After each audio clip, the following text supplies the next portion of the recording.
Today we're going to talk about veneering. Two biggest questions we get all the time about veneering is, do I have to flatten veneer like this? And the answer is yes. If you don't, you will just break the snot out of it. So you have to know how to flatten a veneer, because normally the more beautiful the veneer is, the more it's fluffy. Making it pretty is that swirling grain pattern, and that's what swirling grain pattern does when it dries. So once we flatten it, how do we glue it? There's all kinds of different ways to glue it. All we want to make sure is we use a glue that is what they call rigid. It doesn't have creep. Glue is a good glue. The PVA glue's got creep, so if you put something on top of it, had a little pressure going one way, over time the wood would move that way and either crack or break or just not do good things. What we're trying to do is get something like this. Here's a beautiful walnut burl. The other piece of this went into a really nice humidor that I made.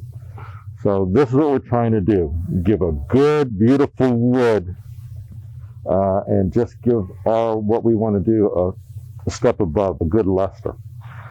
When you look at that, you're looking at a substrate and with veneers glued on both sides.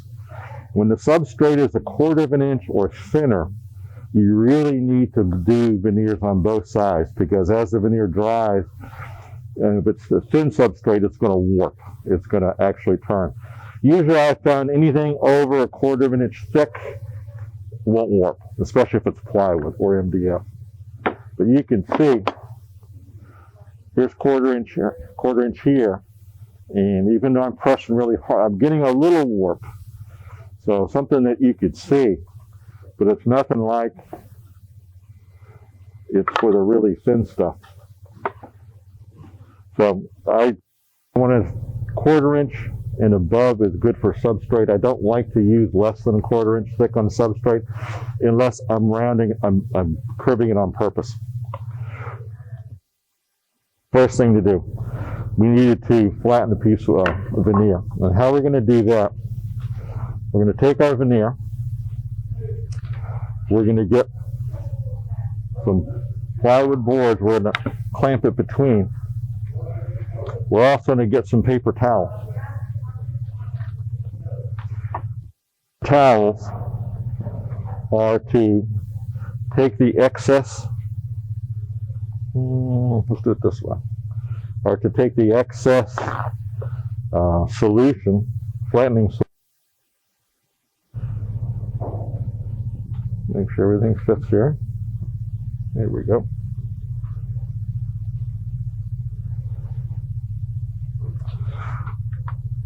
This is what I use. It's really great. It's called Veneer Tamer. And all you really need to do with this is just soak down this veneer well. So I'll just take here and we're talking soak it. Pretend you own the veneer flattening factory. And now you see it's really starting to warp. So we're going to flip it over. What this is going to do, it's going to loosen the bonds in that wood. It's going to make it so it's flexible.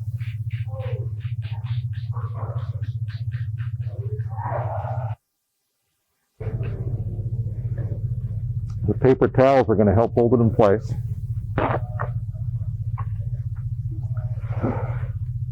And we need to put pressure on this. There's all kinds of ways you can put pressure on this veneer. I like the old clamp method. There's vacuum presses, there's brakes, things like that, but I like the regular old clamps. Now normally I use 3/4 inch clamps, but we didn't have any 3/4 inch plywood here that lend itself, so we're just going to use this because we can make this work. So this is where I like C clamps.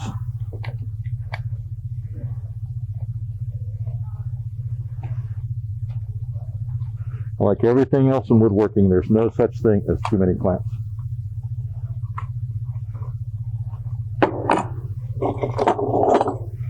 Now these are mine.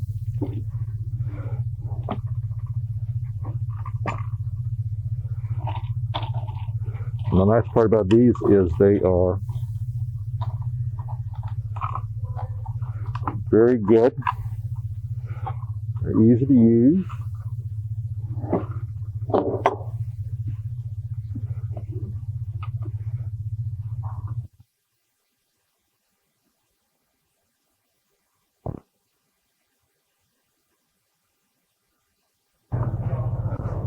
Doing what we want to do. What we want to do is after 1 hour, we're going to take this apart. We're going to take the paper towel thrown away. We're going to put in new paper towels. We're going to clamp it back up again. We're going to wait about 15, 20 minutes. We're going to do it again. And the last one I do, I'll probably do it about 3 or 4 times.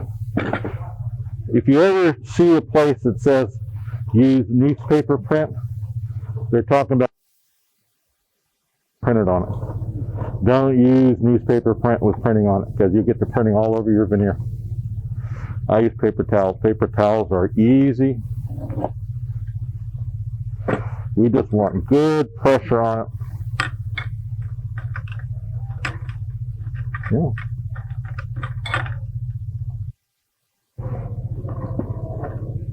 And C-clamps are adjustable that way.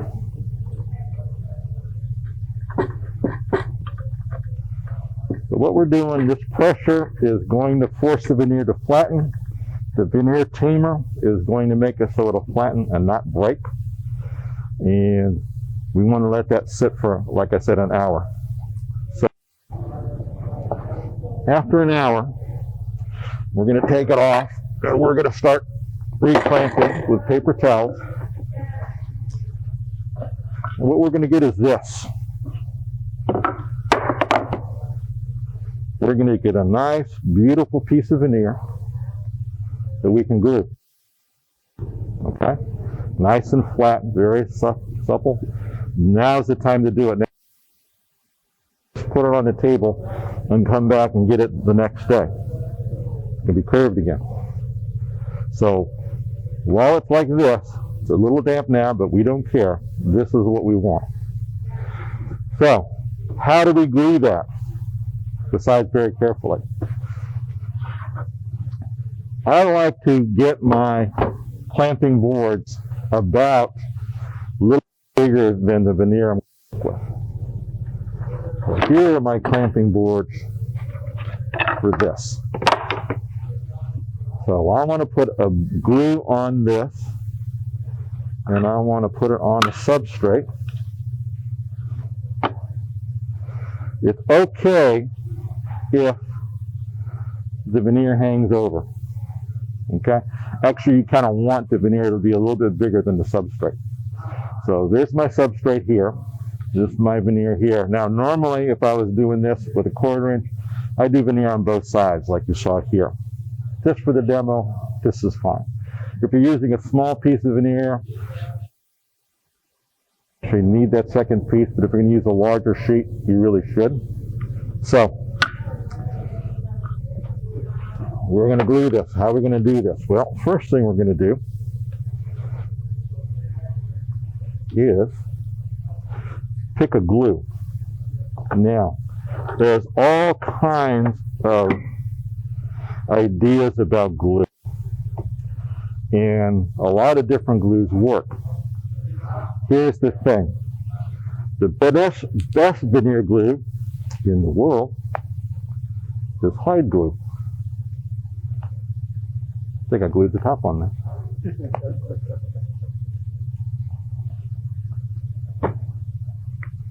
There we go. Hide glue that's in flakes. Because hide glue that's in flakes, when you take the flake and when you dissolve them and stuff, hide glue in that case is a glue that used to be used for veneers all the time because you can add heat to it and you could pick the veneer up. Hide glue is one of the very few glues that sticks to itself. So if you're doing a lot of intricate veneering, you can heat the veneer, take it, change it, reposition it. Don't have to worry about the hide glue that's already on the veneer because the hide glue will stick to itself. Hide glue is incredibly difficult to work with. You really have to have your stuff together. If you've ever heard the phrase hammer veneering, that was meant for hide glue, but not liquid hide glue that you've got to dissolve in the oven. This Unibond is really good. I like this. This is made by a Veneer company. It is a PVA, but it has very little creep, very little flexibility. Once it dries rock hard, and that's what you want. Another popular way to put veneers on is to use regular Titebond. Spread on the thing, let it dry, and then iron it. A lot of people swear by it. I'm not a big fan of it because I think that you get too much glue seep through. This is designed not to seep through the veneer. So how do we put this on? Little foam brush. And pretend you own the glue factory. This gives us a long open time, which is what we want, because it takes a couple minutes to get everything together. So we do want a long open time. We want a glue that's not going to veneer and make it curl. I used to use contact cement for veneering. I just gave that up. It's just contact cement. I really don't think is really good for veneering. Too much stuff can go wrong.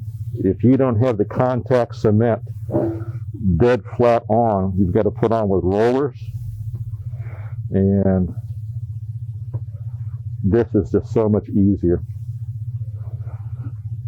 I highly recommend a glue that says for veneering, because that's designed to give you a longer open time, designed not to have creep.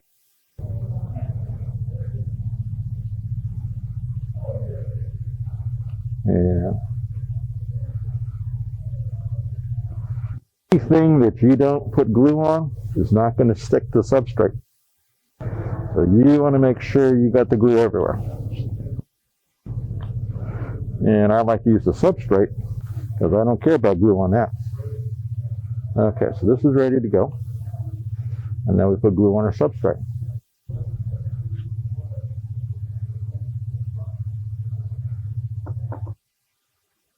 Because these I just throw away. If it's a big thing, I use one of the rollers that goes with the glue. And depending on what I'm doing, if with anything left over, if it's a whole bunch, I'll put it back in the bottle. If not, I'll just leave it there. When it dries, I'll throw it away.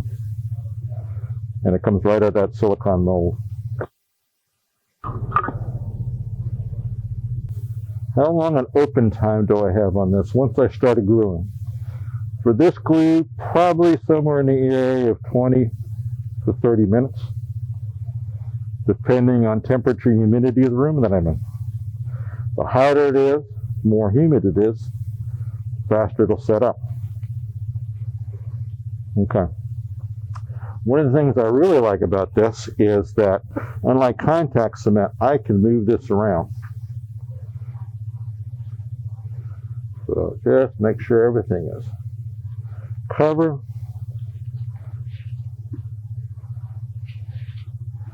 Now, this is going to squeeze out glue. So if I just put it between these boards, I would glue these boards together. So what you have to do to make this work is to get paper. I use more wax paper than my wife does. And she fusses at me when I use all her wax paper.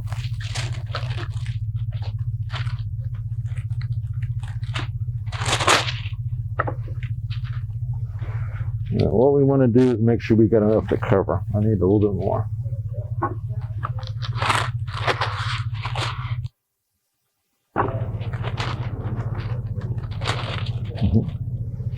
And it doesn't matter. We can flip it over to the side or we can tear it off. But I want to get this. If you make it really, if it really goes over the sides, then you have trouble with the clamps.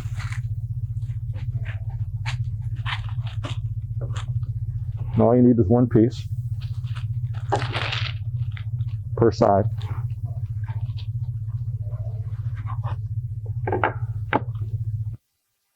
We'll just put it right there in the middle. Piece here, how big is this? Not so much on the top, but on the bottom is where it really squeeze out's going to be.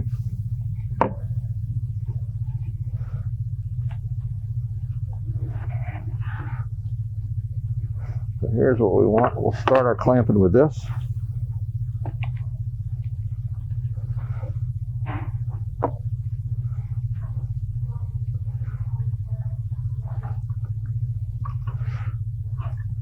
Now we'll still a couple clamps on this one.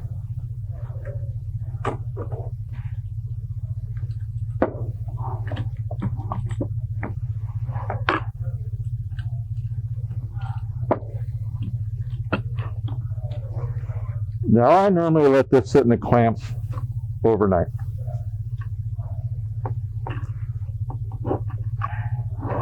Unlike this, where you don't need to leave it clamped that long. Let's take this one.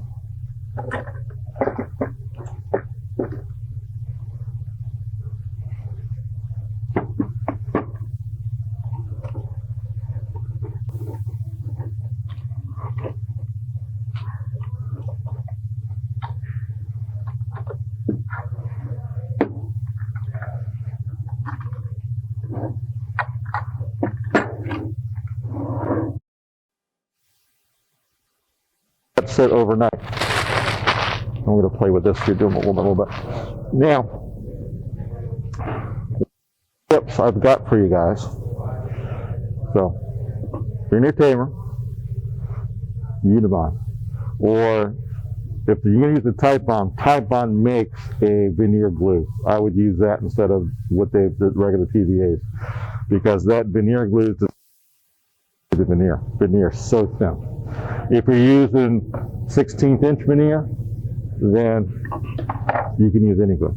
But you want a veneer glue that's going to dry incredibly hard so the veneer doesn't move. And that's really mission critical. But by having this capability, you could add beautiful woods to what you do. You make a lot of boxes like I do, cardboard. You can, if it's got holes in it, once you glue it to a substrate, you can fill that with epoxy. You can fill that with inlays, make it look like little turquoise inlays, things like that. There's just all kinds of stuff that you can do with this stuff, but you got to get it flat. If you try to clamp it like this, you'd crack it. I really also recommend that your substrate either be plywood or be MDF. Either one will work fine. I used a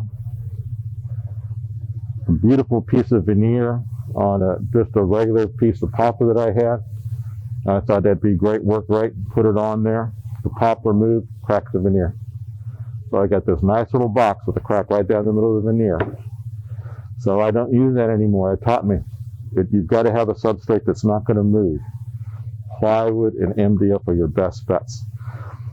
If you're going to use plywood or MDF that's thick or less, you want a veneer on both sides, because that will keep this from warping.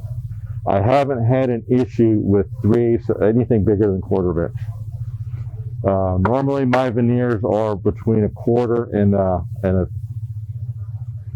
5/16 or 3/8 is where I'm normally in, depending on how big the box is or if it's needs some type of support. But if I'm making a humidor, this is easy because I'll put the really pretty veneer on the top and I'll put Spanish cedar on this side as my second veneer. So it works out very, very well, but you really should veneer both sides if you're 1/4 inch or less. You can do it more, you can decorate, it doesn't make any difference. Now, if you use this method and you're going to veneer something that you really these clamps to the middle of the board, This is the tip that is worth money. You're going to use a caul, just a piece of wood, flat, straight piece of wood. You want it flat, you don't want it rocking, it's just a good flat piece of wood. What you're going to do, imagine this is wider. You're going to put this across, you're going to clamp down here to get pressure in the middle. These cauls can reach it, but how are you going to get pressure in the middle? Because you're clamping right here. So that doesn't necessarily mean way out here you're going to put a lot of downward pressure. You got pressure at the end, but not in the middle. The way to fix that used to be to take this with a hand plane, starting here, is actually above and the wood flexed. But you got to have plenty of a lot of time. And especially since once you're done with the cauls, you don't have a stack of cauls in your shop. Normally you use the wood for something else or get rid of it. Get you some of this. This is cork.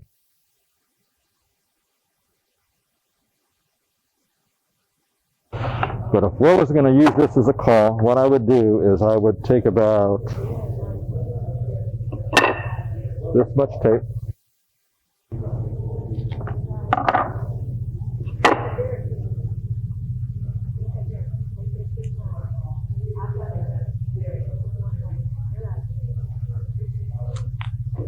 And you put a tap dead center.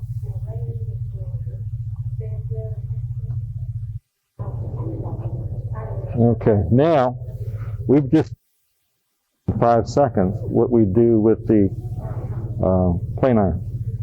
So now when I put it here, this is up off the wood. When I clamp down, we're really forcing this into the wood. That's how you get clamping pressure in the middle of your clamp down. So if you're using plywood like I am, it's a big sheet. You every 6 to 12 inches, clamp them down like that, and they will generate a lot of pressure because you can see how it rocks now. When you put pressure on here, you're really putting a lot right there. Okay? The proper, you're always going to have some type of pressure when you're gluing veneer. The easy way is veneer is not so big that you can't reach into the middle with your clamps. If the veneer is bigger than the clamps, as far as getting to the middle, you really have only 2 choices: cauls or vacuum press. Vacuum press is bags that you've made. First, you make a great big piece. I use the MDF, and you cut a grid pattern in it with your table saw, and that's so the air can get out when something is pressing on top. Normally, a piece of plywood like this, then you've got what you're veneering, then you've got one of these things on top, and you put them all in the bag, tape everything together so it doesn't move around when you're trying to put it in the bag, turn on the vacuum, and then 14 pounds per square inch of pressure pushes down. So if you've got something 10 inch by 10 inches, pounds per square inch by 10 times 10. That's a lot of downward force. It does a very, very good clamping job. I find this for the normal veneering that I do, this is perfect. Because I'm not doing great big huge sheets. If I was doing big sheets or if I was doing a fancy curved piece, vacuum bag is a way to aren't inexpensive. There's 2 types of vacuums that you're looking at when you're looking at a vacuum system. One's a continuous. You turn it on and walk away. It's going to suck all the air out of the bag, but it's got to run continuously. The second type is a more expensive vacuum motor, but you turn it on, suck all the air out of the bag, and the valve on the bag. You turn it, then you can turn off the vacuum, and that valve keeps the vacuum solid. Again, same thing. Come back the next day.